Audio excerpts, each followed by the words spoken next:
कैसे हैं आप सभी लोग। एक बार फिर से स्वागत है आपका हमारे YouTube channel study with Yogesh में। क्रैश कोर्स का आज डे नंबर 35 है, ठीक है। और मैंने आपसे कहा था कि 35 में हम लोग कोशिश करेंगे हिंदी एंड करने की। अब 35 के बाद 36 से कल देखना, कुछ हो सकता है या कंप्यूटर इंक्लूड हो या रीजनिंग इंक्लूड हो, यानी कुछ ना कुछ अलग सेक्शन हम लोग इंक्लूड करेंगे। और इसी दौरान जब मैं अलग सेक्शन बनाऊंगा, हो सकता है उसमें कुछ क्वेश्चन आपके हिंदी के मिलें, क्योंकि हिंदी अगर मैं दो चार क्वेश्चन बताते भी रहूं, क्योंकि देवनागरी लिपि शायद कई बच्चों ने कहा था सर अभी कंप्लीट नहीं हुआ है, तो मतलब वहां से कुछ क्वेश्चन या कुछ मुझे लगे कि यार हाँ ये हटकी चीजें हो सकती हैं, इनके काम आ सकते हैं, तो 2-3 मिनट मैक्सिमम मैं हिंदी के लूंगा। बाकी कल से दूसरा सेशन चलेगा। आज की क्लास के बाद चंदवंश आपका कल की क्लास में एंड हो जाएगा। कल के बाद हम पवार वंश में क्या करेंगे, शामिल हो जाएंगे, ठीक है। तो पहला क्वेश्चन लिखो आप लोग, देवनागरी लिपि का सर्वप्रथम प्रयोग कहाँ हुआ, किस राज्य में हुआ। देवनागरी लिपि का सर्वप्रथम प्रयोग यानी सबसे पहले वहां कहां प्रयोग हुआ था, ठीक है। सर्वप्रथम प्रयोग यानी किस राज्य में देवनागरी लिपि का सबसे पहले प्रयोग हुआ है, कभी पूछेगा तो गुजरात बता देना, ठीक है। कहां हुआ है, गुजरात में हुआ। सेकंड क्वेश्चन लिखो, देवनागरी लिपि कहां से किस ओर से कहां की ओर लिखी जाती है। याद रखना बाईं ओर से दाईं ओर, ठीक है। कभी आएगा कि देवनागरी लिपि किस दिशा में लिखी जाती है, तो लेफ्ट टू राइट लिखी जाती है, यानी यूं लिख रहे हैं ना, ये लिख तो रहा हूं मैं, देवनागरी लिपि तो है ही, ऐसे तो लिख रहा हूं बाईं ओर से दाईं ओर। अगला क्वेश्चन हमेशा याद रखना, देवनागरी लिपि का जो विकास हुआ है किस लिपि से हुआ है, ब्राह्मी लिपि से। लिखो ब्राह्मी लिपि से विकास, देखो, ठीक है। देवनागरी लिपि का विकास किस लिपि से हुआ, ब्राह्मी लिपि से इसका क्या हुआ, अपने आप में विकास हुआ, ठीक है। एक मोस्ट इंपोर्टेंट क्वेश्चन लिखो, देवनागरी लिपि में लिखी जाने वाली भारतीय भाषाएं। देवनागरी लिपि में लिखी जाने वाली भारतीय भाषाएं यानी कौन सी आपकी ऐसी लैंग्वेज है, यानी कौन सी भारतीय भाषाएं हैं जो देवनागरी लिपि में लिखी जाती हैं, ये आपको पता होना चाहिए। कुछ नाम मैं लिखूंगा वो देखना, ठीक है। संस्कृत, पाली, हिंदी, मराठी, कोंकणी, यानी मेनली, ठीक है। संस्कृत, पाली, मराठी, हिंदी, कोंकणी, ये याद कर जाना है, ठीक है। कौन सी नहीं लिखी जाती करके पूछ सकता है आपको। संस्कृत, पाली, मराठी, हिंदी, कोंकणी, इसके अलावा सिंधी, कश्मीरी, नेपाली, गढ़वाली। सिंधी, कश्मीरी, नेपाली, गढ़वाली, ये सब के सब क्या है बच्चों, ये ऐसी लिपि में यानी क्या लिखी जाती है, देवनागरी लिपि में। इसके अलावा बोडो, अंगिका, मगही, भोजपुरी। बोडो, अंगिका, मगही, भोजपुरी। बोडो, अंगिका, मगही, ऊपर लिख देता हूं, ठीक है, इधर मगही और भोजपुरी, ये सब के सब किस लिपि में लिखी जाने वाली भारतीय भाषाएं हैं जो कि देवनागरी लिपि में लिखी जाती हैं। और मैथिली और संताली भी आदि कर दो, मैथिली प्लस संथाली, मैथिली प्लस संथाली, तो आप एग्जैक्टली इसी तरीके से आदि कर दो। अब यहां से क्वेश्चन क्या आ सकता है, ध्यान रखना कि देवनागरी लिपि में इनमें से कौन सी भारतीय भाषा नहीं लिखी जाती है या लिखी जाती है, इस प्रकार से अगर क्वेश्चन पूछेगा तो आपको आना चाहिए, ठीक है। अगला लिखो, देवनागरी लिपि में स्वरों की संख्या कितने हैं। देवनागरी लिपि में स्वर संख्या कितनी है, 11 स्वर है बच्चों। देवनागरी लिपि में कितने स्वर हैं, 11 स्वर हैं, ठीक है। और आज जिसको बोलते हो आप लोग, स्वरों की संख्या पूछेगा तो 11 स्वर देवनागरी लिपि में करोगे। अगला क्वेश्चन, हिंदी भारत की राजभाषा कब घोषित की गई थी। संविधान द्वारा, लिखो, संविधान द्वारा हिंदी को भारत की राजभाषा 14 सितंबर 1949 को क्या किया गया था, घोषित किया गया था। इसीलिए आपने नोट किया होगा 14 सितंबर को हम हिंदी दिवस के रूप में मनाते हैं, यानी संविधान सभा द्वारा हिंदी को भारत की राजभाषा कब घोषित किया गया था अगर पूछेगा तो आप लोग सीधे बता देना 14 सितंबर 1949 को क्या किया गया था, इसको राजभाषा घोषित किया गया था हिंदी को, ठीक है। नेक्स्ट क्वेश्चन आपने लिखना है इसमें, जो राजभाषा आयोग होगा, ठीक है, उस मतलब एक पहले क्वेश्चन को, संघ की राजभाषा हिंदी व लिपि देवनागरी होगी, किस अनुच्छेद में कहा गया। संघ की यानी केंद्र की, ठीक है, यानी भारत सरकार की, भारत की राजभाषा हिंदी, कॉमा लिपि देवनागरी होगी, ये किस अनुच्छेद में कहा गया, आर्टिकल 343, मोस्ट इंपोर्टेंट अनुच्छेद है, ठीक है। अगला क्वेश्चन लिखो, राष्ट्रपति द्वारा राजभाषा आयोग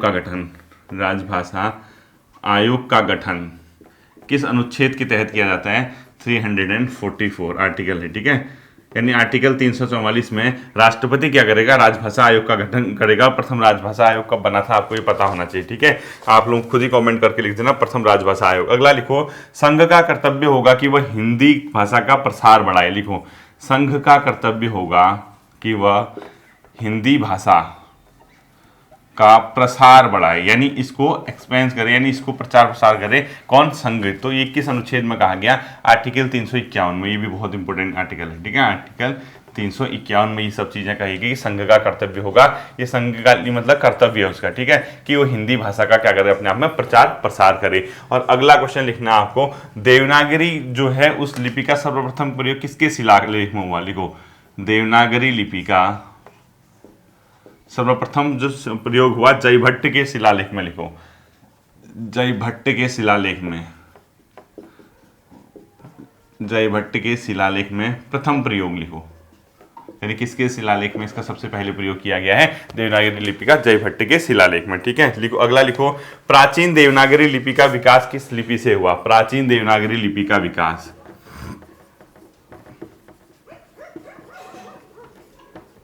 प्राचीन देवनागरी लिपि का विकास हुआ कुटिल लिपि से। किससे हुआ, कुटिल लिपि से प्राचीन देवनागरी लिपि का क्या हुआ था, अपने आप में विकास हुआ था, ठीक है। और अंतिम क्वेश्चन लिखो, देवनागरी लिपि मूलतः किस प्रकार की है, अक्षरात्मक। लिखो, इधर लिख रहे हैं, ठीक है, दिख जाएगा ना। हाँ, देवनागरी लिपि मूलतः किस प्रकार की है, अक्षरात्मक, ठीक है, यानी अक्षरात्मक है, ठीक है। मूलतः किस प्रकार की है, अक्षरात्मक है। ये आपको क्या होना चाहिए बच्चों, पता होना चाहिए। अब जो है ये डे 35 में हिंदी का जो पोर्शन है वो इतना है। अब सोचना क्या कल से हिंदी आएगी नहीं आएगी, कल से बहुत कम। पहले मैं 2-3 मिनट चेक करूंगा कि अगर कोई पोर्शन, जैसे मुझे लगा ना कभी कोई टर्मिनोलॉजी आ जाती है तो उसको मैं बता दूंगा, वरना कल से कोई ना कोई और सेक्शन इस जगह पे आएगा, ठीक है। अब आता है आज का आपका जीएस वाला पोर्शन। बिना उत्तराखंड और जीएस के आपकी आप लोगों को तृप्ति मिलेगी नहीं, खासकर उत्तराखंड। तो पहला क्वेश्चन लिखो आप लोग, सिल्क रूट पर नियंत्रण रखने वाले शासकों में सबसे प्रसिद्ध कौन थे, यानी जो रेशम रूट था, सिल्क रूट पर नियंत्रण। लिखो, सिल्क मतलब अपने आप में क्या, ये रेशम, ठीक है। एक रेशम मार्ग हुआ करता था, चाइना होते हुए मध्य एशिया जाता था। सिल्क रूट पर नियंत्रण रखने वाले लगाओ, रेशम कर देना ब्रैकेट में। नियंत्रण किन शासकों ने रखा था, कौन महत्वपूर्ण थे, ये अपने आप में कौन थे बच्चों, कुषाण शासक। ये बहुत इंपॉर्टेंट क्वेश्चन है कि सिल्क रूट पे नियंत्रण रखने वाले शासक कौन थे, कुषाण शासक। अगला क्वेश्चन लिखना आपको, पेशावर व मथुरा शक्तिशाली केंद्र थे कुषाणों के, यानी इनके दो प्रसिद्ध शक्तिशाली केंद्र थे। एक तो पाकिस्तान में जो वर्तमान पेशावर है, पेशावर, और दूसरा मथुरा। ये किनके अगर केंद्र थे पूछेगा, कुषाण, ठीक है, यानी इनके सेंटर हुआ करते थे। तो लिखो कि पेशावर तथा मथुरा किन शासकों के केंद्र बिंदु हुआ करते थे, कुषाण शासकों के केंद्र बिंदु हुआ करते थे। अगला क्वेश्चन लिखो आपने, सबसे पहले सोने के सिक्के जारी करने वाले शासक कौन थे, कुषाण शासक। लिखो, सबसे पहले सोने के सिक्के जारी करने वाले शासक, महत्वपूर्ण शासक थे, ठीक है। ये कौन थे, अपने आप में कुषाण शासक थे। ये भी बहुत इंपॉर्टेंट अपने आप में क्वेश्चन है, ठीक है। अगला लिखो, कुषाणों का सबसे प्रसिद्ध राजा कौन था, कनिष्क। सबसे प्रसिद्ध राजा, कुषाणों का सबसे प्रसिद्ध राजा कौन हुआ करता था, कनिष्क हुआ करता था। ये भी आपको क्या होना चाहिए, पता होना चाहिए कि कनिष्क इनका सबसे फेमस जो हुआ था और प्रतापी जो था राजा था। इसके बाद जो अगला आता है, इसी के दरबार में एक व्यक्ति रहते थे जिसका नाम था अश्वघोष। उसने एक प्रसिद्ध पुस्तक लिखी, बुद्ध चरित्र। तो मोस्ट इंपोर्टेंट क्वेश्चन लिखो, बुद्ध चरित्र नामक पुस्तक किसने लिखी, बहुत इंपोर्टेंट है। बुद्ध चरित्र लिखी बच्चों अश्वघोष ने। किसने, अश्वघोष, ठीक है। और इसके ब्रैकेट में लिखो कनिष्क के दरबार में थे। क्वेश्चन ऐसे भी पूछता है कि ये अश्वघोष किसके दरबार में थे, तो कनिष्क के दरबार में थे, ये ध्यान रखना, ठीक है। तो बुद्ध चरित्र किसने लिखी है, इस तरीके से भी आपसे क्वेश्चन पूछता है। अगला लिखना है आपको, बौद्ध परिषद का गठन किन शासकों ने किया था। बौद्ध परिषद का गठन किन शासकों ने किया था, कुषाण शासकों ने किया था। और उसमें भी खासकर कौन सा, कनिष्क, यानी एक परिषद का गठन किया इसने। मतलब अपने आप में क्या, इसमें बहुत अपने आप में क्या होते थे, कनिष्क के दरबार में सब लोग थे। तो ये ज्ञान प्राप्ति के बाद एक मतलब अपने आप में किस चीज के लिए था, ये विद्वान एकत्र होकर महत्वपूर्ण विषयों पे इस पे चर्चा करते थे। तो बौद्ध परिषद का गठन पूछेगा तो कुषाण ने शासकों ने किया था, जिसमें कि कनिष्क सबसे क्या था, महत्वपूर्ण था, ठीक है। अगला लिखो आप लोग ने, पार्श्व, वसुमित्र और नागार्जुन किसके दरबार में थे, मोस्ट इंपोर्टेंट है। पार्श्व, नागार्जुन और वसुमित्र, ये किसके दरबार में थे, लिखो कनिष्क के दरबार में। सबके सब इंपॉर्टेंट है, ये किसके दरबारी कवि थे या किसके दरबार में शासन कर मतलब रहते थे। पार्श्वर, नागार्जुन और वसुमित्र किसके दरबार में थे अगर पूछता है तो याद रखना कनिष्क के दरबार में थे। अगला क्वेश्चन लिखना आपको, बोधिसत्व किसे कहते थे। एक टर्मिनोलॉजी यूज होती है बौद्ध धर्म में, उसको बोलते हैं बोधिसत्व। तो लिखो बोधिसत्व से क्या तात्पर्य है, बोधिसत्व से क्या तात्पर्य है। अगला क्वेश्चन लिखो आप लोग, बोधिसत्व इससे क्या तात्पर्य, यानी आखिर आप बोधिसत्व किसको कहेंगे। और 6th की एनसीईआरटी है, कल एंड होने वाली है, ठीक है, कल या परसों में। तो अब बोधिसत्व लिखो जो ज्ञान प्राप्ति के बाद एकांतवास करते हुए ध्यान साधना कर सकते हैं, यानी अपने आप में ज्ञान प्राप्ति के बाद एकांतवास लिखो, ज्ञान प्राप्ति के बाद एकांतवास में जो रहते हैं और ध्यान करते हैं उसी को क्या कहते हैं, अपने आप में बोधिसत्व कहते हैं बौद्ध धर्म में। और इसका ये भी मतलब है कि महायान बौद्ध धर्म से संबंधित है। लिखो दो शाखाएं थी ना इनकी, एक हीनयान और महायान, महायान बौद्ध धर्म से संबंधित, लिखो महायान बौद्ध धर्म से संबंधित है, लिखो बोधिसत्व। अगला क्वेश्चन लिखना आपको, बौद्ध धर्म का जो आरंभिक रूप है वो क्या कहलाता है, थेरवाद। ये थेरवाद किस धर्म से संबंधित है भी आता है, बौद्ध धर्म का आरंभिक रूप, आरंभिक रूप डैश करके लिखो थेरवाद। और एक बार क्वेश्चन आया था कि जो थेरवाद है किस धर्म से संबंधित है, तो इसमें लिखना है आपको थेरवाद नामक बौद्ध धर्म कहीं अधिक प्रचलित था और इसका आरंभिक रूप था, ठीक है। बौद्ध धर्म का आरंभिक रूप क्या कहलाता, थेरवाद कहलाता था। अगला लिखो, भारत की यात्रा पर आने वाले चीनी यात्रियों का सही क्रम, भारत की यात्रा पर आने वाले चीनी यात्रियों का सही क्रम, का सही क्रम, ठीक है, यानी कौन पहले आया ये भी मैच करने आता है, ठीक है। सबसे पहले जो आया था बच्चों इसमें कौन आया था, फाहियान आया था, फिर आया था संयुगन, फिर ह्वेनसांग, फिर इत्सिंग, ठीक है। सबसे पहले लिखो फाहियान, सबसे पहले कौन आया था भारत में, फाहियान आया था। फिर फाहियान के संयुगन आया था, कौन आया था, संयुगन बोलते हैं उसको, ठीक है, संयुगन। उसके बाद ह्वेनसांग, फिर ह्वेनसांग हर्ष के दरबार में आया था ना, फिर लास्ट है इत्सिंग। ये पूछता है क्वेश्चन इनमें से कौन सबसे पहले आया कौन सबसे एंड आया, सही क्रम क्या होगा, तो फाहियान, संयुगन, उसके अलावा ह्वेनसांग और इत्सिंग। इसके बाद विष्णु की 12 रूप की मूर्ति कहाँ से प्राप्त हुई है, देखो विष्णु की, सब एनसीईआरटी, विष्णु की 12 रूप की जो मूर्ति प्राप्त हुई है कहाँ से प्राप्त हुई, एरण से, एरण से प्राप्त हुई। और एरण कहाँ पड़ता है अपने आप में, ये पड़ता है बच्चों मध्य प्रदेश के आसपास, ठीक है। अगला लिख लो आप लोग, जो भक्ति मार्ग की चर्चा किसमें की गई, भगवत, ये एमपी लिख देना इसके पीछे है, मध्य प्रदेश में। इसके बाद जो अगला क्वेश्चन आपने लिखना है वो लिखना है, देवी देवताओं की पूजा यानी भक्ति परंपरा की शुरुआत किस काल से मानी जाती है, अपने आप में मौर्य काल से, ठीक है। पहले देवी देवताओं की पूजा जो मानी जाती है, लिखो देवी देवताओं की पूजा यानी ब्रैकेट में लिखो भक्ति परंपरा की शुरुआत, ये किस काल से मानी जाती है, मौर्य काल से। जब मौर्य लोग यहाँ शासन कर रहे थे उस काल से यहाँ पे क्या माना जाता है, देवी देवताओं की पूजा यानी भक्ति परंपरा की इसमें शुरुआत हुई थी। अगला क्वेश्चन लिखना आपको, शिव स्तुति की रचना किसने की थी, ये तमिल है, ठीक है। लिखो आप लोग, शिव स्तुति की रचना ये की थी बच्चों अपने अपार ने, तमिल में, ठीक है, तमिल कवि थे अपार ने, और ब्रैकेट में लिखो तमिल, शिव स्तुति की रचना। ये सिर्फ सब एनसीईआरटी चल रहा है। अगला लिखना आपको, हरिसेन किसका दरबारी कवि था, मोस्ट इंपोर्टेंट, मोस्ट इंपोर्टेंट लिखना, हरिसेन दरबारी कवि किसके थे, समुद्रगुप्त के, किसके थे, समुद्रगुप्त का क्या थे, दरबारी कवि था, और इसी ने प्रयाग प्रशस्ति लिखी है। तो मोस्ट इंपोर्टेंट लिखना, इलाहाबाद का अशोक स्तंभ अभिलेख जानकारी देता है समुद्र के, ये हरिसेन के नीचे लिखो प्रयाग प्रशस्ति, प्रयाग प्रशस्ति की रचना, अगर किसने भी, तो प्रयाग प्रशस्ति की रचना जो की है बच्चों अपने आप में हरिसेन ने की है, जो कि किसकी जानकारी देता है, समुद्रगुप्त की जानकारी देता है। लिखो किसकी जानकारी देगा, समुद्रगुप्त की जानकारी देगा, ठीक है। अगर कभी आपसे ये पूछता है प्रयाग प्रशस्ति किसने लिखी है, की रचना किसने की है, हरिसेन ने लिख बताओगे, और किसकी जानकारी देता है, समुद्रगुप्त की जानकारी देता है। अगला लिखना है आपको, इलाहाबाद का अशोक स्तंभ अभिलेख किसकी जानकारी देता है, किसके शासन की जानकारी देता है, समुद्र की। तो लिखो समुद्रगुप्त की, अशोक का इलाहाबाद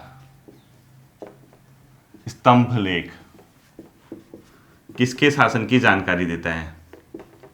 किसके शासन की जानकारी देता है? समुद्रगुप्त के शासन की जानकारी देता है। ठीक है, अशोक का इलाहाबाद स्तंभ लेख जानकारी देता है समुद्रगुप्त के शासन की। अगला लिखो, किस शासक को उसके सिक्कों पर वीणा बजाते हुए दिखाया गया है? किस शासक को उसके सिक्कों पर वीणा बजाते हुए दिखाया गया है? ठीक है, यानी किस शासक को उसके सिक्कों पर वीणा बजाते हुए दिखाया गया है? वीणा बजाते हुए दिखाया गया है कहाँ पर? सिक्कों पर, यानी उसके जो कॉइन होंगे, कॉइन जारी किए थे ये वो थे समुद्रगुप्त। बच्चों कौन थे? समुद्रगुप्त। यानी समुद्रगुप्त को उसके सिक्कों पर क्या दिखाया गया? वीणा बजाते हुए दिखाया गया। ये भी ध्यान आप लोगों ने रखना है। ठीक है, अगला लिखना, आर्यावर्त के 9 शासकों को दक्षिणावर्त के 12 शासकों को पराजित किसने किया था? मोस्ट इंपोर्टेंट समुद्रगुप्त है। आर्या, ये डायरेक्शन के हिसाब से होता था। ठीक है, आर्यावर्त व दक्षिणावर्त के शासकों को पराजित किसने किया था? मोस्ट इंपोर्टेंट है समुद्रगुप्त। इसीलिए भारत का इसको क्या बोलते हैं? नेपोलियन बोलते हैं। ठीक है, समुद्रगुप्त, इसके ब्रैकेट में लिखो, इसे भारत का नेपोलियन बोलते हैं। तो आर्यावर्त के कितने शासक थे? 9 शासक, जबकि दक्षिणावर्त के कितने थे? 12 शासक। इन सबको पराजित करने वाला जो शासक था वो था समुद्रगुप्त, जिसको भारत का नेपोलियन भी बोला जाता है। अगला लिखना आपको, महाराजा धीराज की उपाधि धारण किन शासकों ने की थी? चंद्रगुप्त प्रथम व समुद्रगुप्त। लिखो, महाराजा, ये उपाधियां होती थी इनकी। ठीक है, धीराज, ये कौन कौन थे? चंद्रगुप्त प्रथम, गुप्त फर्स्ट प्लस समुद्रगुप्त। इन लोगों ने इसकी क्या ली थी? अपने आप में उपाधि धारण की थी इन 2 शासकों ने। ये भी आप लोगों को ध्यान में रखना है। ठीक है, अगला लिखना आपको, शक विजेता किस शासक को कहा जाता है? मोस्ट इंपोर्टेंट, शक विजेता ये कहा जाता है बच्चों चंद्रगुप्त द्वितीय को। मोस्ट इंपोर्टेंट है। ठीक है, चंद्रगुप्त सेकंड को क्या कहा जाता है? शक विजेता के नाम से जाना जाता है। बहुत शकों को पराजित करने वाला क्वेश्चन भी आएगा, तो याद रखना, क्वेश्चन ऐसे भी पूछ सकता है कि शकों को पराजित करने वाला कौन था? समुद्रगुप्त। और शक विजेता किसे कहा जाता है? समुद्रगुप्त है। अगला लिखना है आपको, अंतिम शासक, मतलब अंतिम शक शासक रुद्र सिंह तृतीय को पराजित किया था इसने। ठीक है, तो लिखो, इसको लिखो, अंतिम शक शासक रुद्र सिंह तृतीय को पराजित किया था इसने। रुद्र सिंह थर्ड को पराजित किया था इसने, इसीलिए इसको क्या बोला जाता है? अपने आप में शक विजेता कहा जाता है। ये ध्यान अपने इसने रखना है। ठीक है, तो इसके बाद जो अगला आता है बच्चों, उत्तराखंड आता है। यानी उत्तराखंड हम जहां तक पहुंचे थे उससे आगे को, तभी तो आपकी आत्मा को तृप्ति मिलेगी। बिना उत्तराखंड पढ़े तो आप लोगों को चैन आएगा नहीं। तो इसके बाद थर्ड सेक्शन जो आता है वो आता है अपने आप का उत्तराखंड का। ठीक है, उत्तराखंड का तीसरा और सबसे इंपॉर्टेंट क्या आता है? पोर्शन आता है। ये आपको अब देखना है। देखिए, उत्तराखंड का जो पोर्शन आएगा उसमें आपको क्या क्या चीजें याद रखनी है वो सब आप लोग देखिएगा, और ये बहुत इंपॉर्टेंट है। ठीक है, जरूरी है कि आपको ये चीजें पता होनी चाहिए कि उत्तराखंड में जो मैं करा रहा हूं वो बहुत मतलब सोच समझ के आप लोगों को चीजें बता रहा हूं। तो पहला क्वेश्चन आप लोग लिखिए, खैरीगढ़ की संधि कब हुई थी?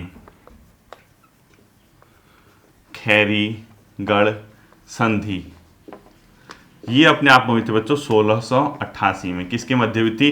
उद्योत चंद व देवपाल के बीच। किसके मध्य? उद्योत चंद प्लस देवपाल। हाँ, जो लास्ट क्लास मैंने पढ़ाई थी उसमें कंफ्यूजन आप लोगों को आ रहा होगा कि सर जो नंदा देवी की मूर्ति थी वो अल्मोड़ा कौन लेके आया। अब ऑप्शन में कई को भीष्मचंद और कई को ज्ञानचंद, इसमें जो है कंफ्यूजन है। ठीक है, मतलब अब कंफ्यूजन रहेगा ही रहेगा, मतलब भीष्मचंद वगैरह इनमें। तो जो ये वाला क्वेश्चन है आप लोगों को मैं फिर से समझा देता हूँ, वो आप लोग ध्यान रखना। ठीक है, देखिए जो नंदा देवी की मूर्ति वाला क्वेश्चन है, बाज बहादुर और ज्ञानचंद में शायद आपको कंफ्यूज होगा, मैं भीष्मचंद बोला। बाज बहादुर और ज्ञानचंद दोनों विकल्प याद रखना। अब हो सकता है कि कोई मूर्ति लाया हो, अब इतिहासकार है भाई उत्तराखंड के, आप सभी जानते हैं, किसी ने कुछ लिख दिया, किसी ने कुछ लिख दिया, ना आप थे ना मैं था, ना कोई मतलब ऐसा प्रमाण है। आधार कुछ होगा उन लोगों का, जिसने बाज बहादुर चंद कहा, जिसने ज्ञानचंद कहा।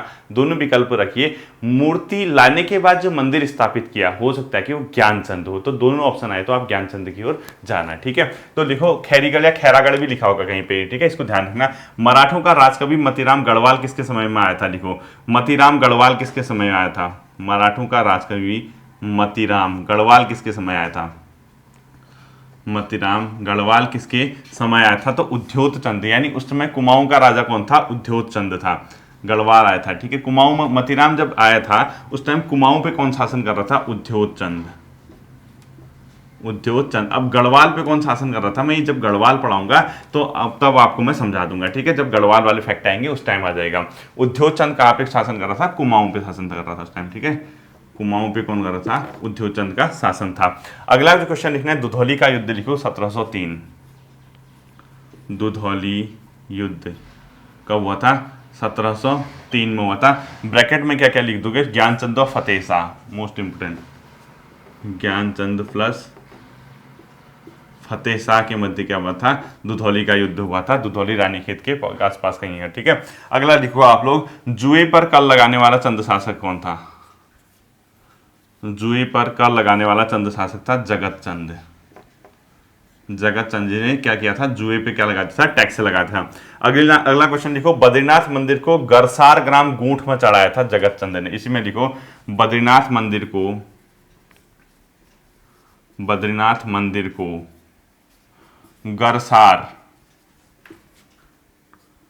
गरसार ग्राम गूंठ में चढ़ाया था।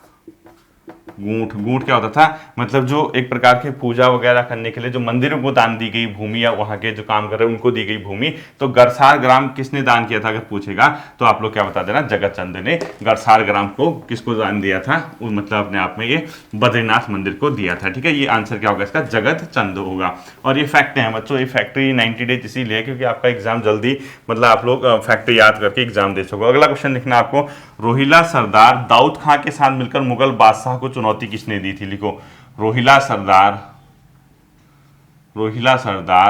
दाऊद खां के साथ मिलकर मुगल को चुनौती देने वाला शासक अपने आप में कौन था, यानी कौन सा चंद शासक था जो दाऊद खां के साथ मिलकर उसने मुगल शासक को चुनौती दी, उसका नाम है देवी चंद, ठीक है। यानी इसका आंसर क्या होगा, देवी चंद। इन भाई साहब ने मुगल बादशाह को क्या कर रखी थी, चुनौती दी थी। उस टाइम पे थोड़ा जोश वगैरह आ गया होगा इनको। अगला क्वेश्चन आपने लिखना है, आपने कुमाऊं पर रोहिला आक्रमण कब हुआ, मोस्ट इंपोर्टेंट, कुमाऊं पर रोहिला आक्रमण ये हुआ था बच्चों 1743 में, ठीक है, 1743 में। इसके ब्रैकेट में लिखो, कल्याण चंद चतुर्थ के समय, ठीक है। उस टाइम चंद शासक कौन था, कल्याण चंद चतुर्थ। अब इसमें भी कंफ्यूजन मिलेगा आपको, ठीक है, इसमें भी पता नहीं अलग ही सन आता है। और जब कुमाऊं पर रोहिला आक्रमण हुआ था, खैर इतना ही पूछता है, किस गढ़वाल शासक ने मदद की थी, प्रदीप शाह ने मदद की थी। लिखो, प्रदीप शाह द्वारा मदद, कुमाऊं शासक की मदद, ठीक है, प्रदीप शाह द्वारा किसकी मदद की थी, कुमाऊं शासक की मदद लिख दो। किस टाइम पे, कुमाऊं पे रोहिला आक्रमण के समय। अगला आप लोगों ने लिखना है, रोहिला सरदार दाऊद खां का वध किसने किया था, देवीचंद ने ही किया था, ठीक है। लिखो, रोहिला सरदार, ये रोहिला सरदार था, देवीचंद का वध ना दाऊद खां का वध। लिखो, रोहिला सरदार दाऊद खां का वध करने वाला कौन सा शासक था, देवीचंद। कौन था अपने आप में, देवीचंद ही इनका नाम है। अगला क्वेश्चन आपने लिखना है, चंदू का बैरम खां किसको कहा जाता है, शिवदत्त जोशी को, शिवदेव जोशी को। चंदू का बैरम खां लिखो, चंदू का बैरम खां किसको कहा जाता है, शिवदत्त जोशी या शिवदेव जोशी को कहा जाता है, ध्यान रखना है, ठीक है। किसको कहा जाता है, शिवदेव जोशी, शिवदेव जोशी को क्या कहा जाता है, चंदू का बैरम खां कहा जाता है। ये भी आप लोगों को क्या करना है, ध्यान में रखना है, ठीक है। इसके बाद जो अगला आता है वो आता बगवाली पोखर का युद्ध 1779 में। बगवाली पोखर का युद्ध लिखो, बगवाली पोखर का युद्ध, बगवाली पोखर युद्ध, बगवाली पोखर ये है रानीखेत के पास, ठीक है, दुधौली नहीं। बगवाली पोखर का युद्ध कब हुआ था, 1779 में, 1779 में। ये भी इंपॉर्टेंट क्वेश्चन। और ललित शाह और मोहन चंद के बीच हुआ था, यानी गढ़वाल शासक जो था ललित शाह और कुमाऊं का शासक जो था वो तो था मोहन चंद। कुछ भी आ जाए हमारे 90 डेज की क्लास से हमने 90 डेज में कवर करना है, ठीक है। अगला क्वेश्चन लिखना आपको, गणराज वंश काव्य किसने लिखी है, वंश काव्य ये है मौला राम जी की, किसने लिखी है, मौला राम। अगला लिखना आपको, थातवान क्या होता था, थातवान होता था तो जमीन का मालिक, जमीन का मालिक क्या होता था, भूस्वामी, ठीक है। और वो चंद के समय गल्ला छहाड़ा लिखो, चंद शासन के समय गल्ला छहाड़ा क्या होता था, कृषि उपज का 1/6 भाग जो टैक्स में लिया जाता था। लिखो, जो एग्रीकल्चर होगा आपका, उसकी जो उपज होगी उसका 1/6 पोर्शन होगा गल्ला छहाड़ा, ठीक है। यानी कृषि उपज का 1/6 जो कर के रूप में लिया जाता था। लिखो, नाली, ज्यूला, विसा और अधाली और पालो और मसा भूमि माप की प्रचलित इकाइयां थी, ठीक है, इस शासनकाल में। लिखो, नाली, ये भी बहुत इंपॉर्टेंट क्वेश्चन है, प्लस ज्यूला प्लस विसा, इसके अलावा अधाली, पालो और मसा, अधाली, पालो और मसा, अधाली, पालो और मसा, ये सब के सब क्या है, भूमाप की इकाइयां थी, ठीक है। चंद शासन में भूमाप की इकाइयां यानी भूमि को नापने की यूनिट हुआ करती थी। कितने, जैसे आज कहते हैं ना, इतनी नाली भूमि, इतनी, जो उस टाइम पे इतनी नाली, जूला, विसा, अधाली और पालो और मसा जैसे क्या चलते थे, अपने आप में टर्मोलॉजी चलती थी, ये आपको ध्यान रखना है, ठीक है।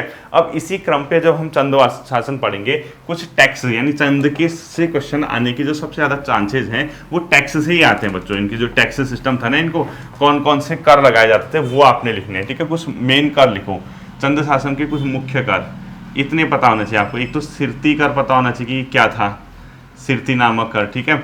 दूसरा ये पता होना चाहिए मांगा कर कहाँ पे लगाया जाता था, मांगा कर। तीसरा आपको न्योवाली कर पता होना चाहिए, क्या पता होना चाहिए, न्योवाली कर। फोर्थ आपको जो पता होना चाहिए वो होता है भाग, क्या पता होना चाहिए, भाग। फिफ्थ आपको पता होना चाहिए डाला। सिक्स्थ आपको पता होना चाहिए बजनिया, बाजानिया। और नेक्स्ट आपको जो पता होना चाहिए वो होना चाहिए चौबदार, चौपदार, ठीक है। इतना तो दिख ही रहा होगा ना, यहाँ तक चौबदार, शायद आपको चौबदार तक दिख जाएगा इस वाले पोर्शन तक। तो सबसे पहले सिरती कर है बच्चों, नकद में लिया जाता था। लिखो, चंद शासन में नकद के रूप में, कैश या जो भी होगा उस रूप में जो लिया जाता था वो कौन सा कर था, सिरती कर। मांगा कर जो था बच्चों युद्ध के समय, चंद शासन में युद्ध के समय लिया जाने वाला कर कौन सा था, मांगा कर। तीसरा न्योवाली कर जो था ये न्याय प्राप्ति के लिए था, ठीक है, नाम से ही लग रहा है, न्याय प्राप्ति हेतु, आपको न्याय प्राप्ति हेतु जो कर देना होता था न्योवाली था। भाग जो था घराटों पर लगाया जाता था। लिखो, घराटा होते थे ना जो अनाज पीसने वाले, घराट पर लगने वाला जो कर था वो कौन था, भाग था। डाला क्या होता था, गांव के सयानों को अनाज के रूप में दिया जाना दस्तूर था, ठीक है। लिखो, गांव के सयानों को, सयानी चंद राजवंश से संबंधित है, ठीक है, सयाना, बूढ़ा, थूका, इस टाइप का बताया था। गांव के सयानों को अनाज के रूप में एक दस्तूर मिलता था। दस्तूर अपने आप में कर टाइप से ही समझो, ठीक है। तो गांव के सयानों को अनाज के रूप में जो दस्तूर दिया जाता था उसको क्या बोला जाता था, डाला। बाजनिया बोला जाता था नर्तक तथा नर्तकियों के लिए कर था, ठीक है। लिखो, नर्तक प्लस डांसर, नर्तकियों हेतु जो कर इकट्ठा किया जाता था वो था बाजनिया। चौबदार होता था राजा की व्यक्तिगत वस्तु के ढोने वाले हो गए, ठीक है, राजा के व्यक्तिगत वस्तु यानी उसकी कुछ सामान ढोने वाले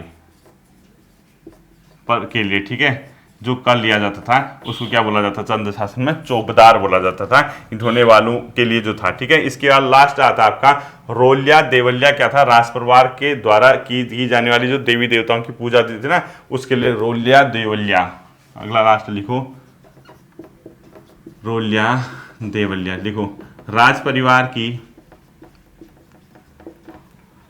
पूजा हेतु यानी इनकी जो देवी देवताओं की पूजा हेतु जो टैक्स लिया जाता था उसको बोला जाता था रोल्या देवल्या, ठीक है। ये पता होना चाहिए, ये मेन कर है। इसके बाद खस राजाओं द्वारा पराजित कौन सा चंद शासक हुआ, लिखो, वीणाचंद।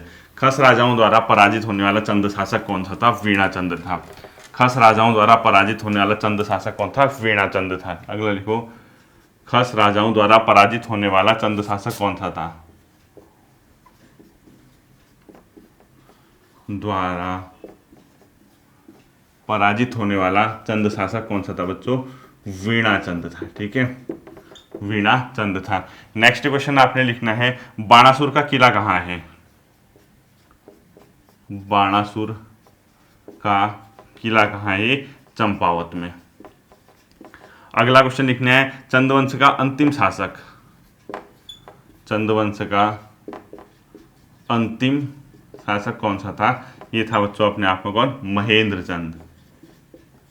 चंद्रवंश का अंतिम जो शासक था कौन था? महेंद्र चंद था। नेक्स्ट क्वेश्चन लिखना है आपको, चंद काल में बैकर क्या के रूप में लिया जाने वाला क्या था? वो लिखो बैकर। बैकर जो होता था अनाज के रूप में लिया जाता था। लिखो बैकर होता था एक अनाज के रूप में लिया जाता था। ठीक है, और लास्ट के 2 क्वेश्चन लिखना आपको, ये चंद शासन में माल शब्द का प्रयोग हुआ तराई भाबर क्षेत्र के लिए। लिखो चंद शब्द शासन में माल शब्द का प्रयोग किस चीज के लिए हुआ है? तराई भाबर के क्षेत्र हेतु। तराई भाबर क्षेत्र हेतु एक टर्मोलॉजी यूज हुई है, उसको बोला गया है माल शब्द। ठीक है, और लास्ट क्वेश्चन लिखना आपको, कीर्तिचंद द्वारा किस क्षेत्र को गढ़वाल व कुमाऊं की सीमा बनाया गया? देघाट को। ठीक है, कीर्तिचंद द्वारा गढ़वाल व कुमाऊं की सीमा बनाया गया, लिखो देघाट को। देघाट ही अल्मोड़ा में पड़ता है। ठीक है, अल्मोड़ा की बाउंड्री पे कीर्तिचंद द्वारा गढ़वाल व कुमाऊं की सीमा किसको बनाया गया था? एक जगह पड़ती है देघाट, ये आपका भिकिया सेन से आके जाके, तो ये देघाट को क्या बनाया था? कीर्तिचंद द्वारा गढ़वाल और कुमाऊं की सीमा बनाया था। ठीक है, ये था बच्चों आपका डे नंबर 35। चंद शासन आपका डे 36 में एंड हो जाएगा। अब क्या है ना, देखो एक तो फैक्ट, अब फैक्ट आते हैं तो पढ़ना तो पड़ेगा, मजबूरी है, क्योंकि एग्जाम आपका 2-2.5 महीने के अंदर एग्जाम हो जाएंगे, तो तरीका कुछ नहीं है। डीप स्टडी के लिए आप सैटरडे संडे का वेट कीजिए, और आपका ये 90 डेज का क्रैश का उससे होपफुली आप लोगों के काम आ रहा होगा, आप लोगों की समझ आ रहा होगा, या आप लोगों का रिवीजन हो रहा होगा, एक प्रकार से हम कह सकते हैं। कल चंद खत्म हो जाएगा, 3 क्लास में पवार खत्म हो जाएगा, यानी 39 में 41 तक गोरखा खत्म हो जाएगा, 44 तक आपका ब्रिटिश शासन खत्म हो जाएगा, 48-49 तक हम लोग उत्तराखंड का स्वतंत्रता संग्राम देख के 50-51 क्लास तक मेरा टारगेट है कि उत्तराखंड राज्य निर्माण हम लोग कंप्लीट कर लें। फिर बचते हैं लगभग 40 क्लासेस। लगभग 40 क्लासेस में उत्तराखंड का भूगोल, नदी वदी, ये सब चीज़ें हम कवर करके आप लोगों के एग्जाम को सही तरीके से आपको एग्जाम में भेज देंगे। ठीक है, होपफुली आपकी चीज़ें समझ आई होंगी। फिर मिलते हैं अगले सेशन पे, अपना ध्यान रखिए। Thank you.